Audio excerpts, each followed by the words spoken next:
夏义勇继续赶快嘛是上新的画面，要来关心鸿海集团创办人郭台铭无要参选2020年总统大选，也毋过甲台北市长关文哲的关系，共款大家拢真关心，敢有可能会入做台湾民众党不分区的头一名？永能基金会副执行长蔡心如接受访问时有上新的回应。 没有，我们现在没有收到这方面的邀请，也没有接到这方面的讯息，所以我们不太清楚说这郭宗惠的这个消息是从哪里来的。所以之前10月10号见面之后就没有再联系。没有联系，对，因为现在有部分区有传出说柯震宇那边有规划说郭董列第1名，柯文哲列34名，有这样的构想。我应该要说明一下哦，其实不分区名单原则上跟区域立委比较起来。 比较没那么急了哦。那我们在不分区名单方面，其实现在跟民众党都还在协调，并没有一个确切的名单出来。那之前也强调说，郭台铭先生他对于这个加入民众党成为不分区的第1名，并不是他人生规划的剧本之一，而且他现在无党一身轻，所以目前都没有这方面的考量。可是因为之前郭董这个传说，因为很晚才宣布不选，所以会有些亏欠，所以有主动提出说，希望列在18名或第10名。 没有，我们这部分没有主动提出这方面的要求。那坦白讲，这个民众党的不分区依照选罢法的规定，的确是要成为他的党员。那我们之前已经提过了，这对我们来讲其实是蛮重要的一个关卡。是不是能够克服这样的关卡，其实是我们目前为止比较主要的考量。那这样子，不分区名单有一些跟民众党重叠的部分，不分区还是区域？区域，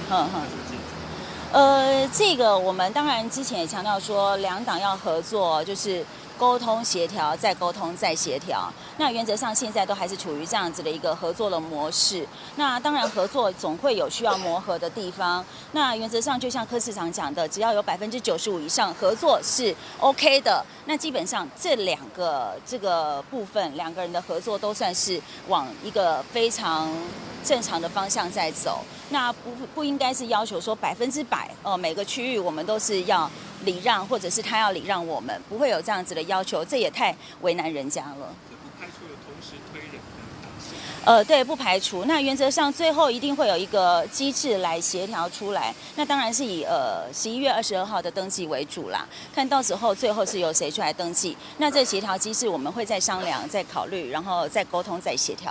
目前您跟郭姓的部分有确定吗？我自己的部分其实跟郭姓仪是一样的，我们都是等这个最后一声令下之后才会出马。那原则上，我们也希望说，只要我们有为民服务的心，也希望大家为我们加油。但是这部分的确是还需要做整体规划跟考量啦。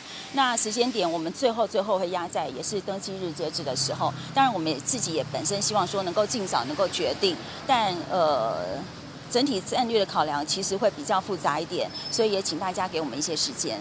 国民党立委有些蛮多立委希望出来帮他们站台来凝聚支持，会排斥。其实郭台铭先生这个品牌，当然对于整个站台来讲，或者辅选来讲，真的是蛮大的加持跟助力，这一点我们相当肯定哦。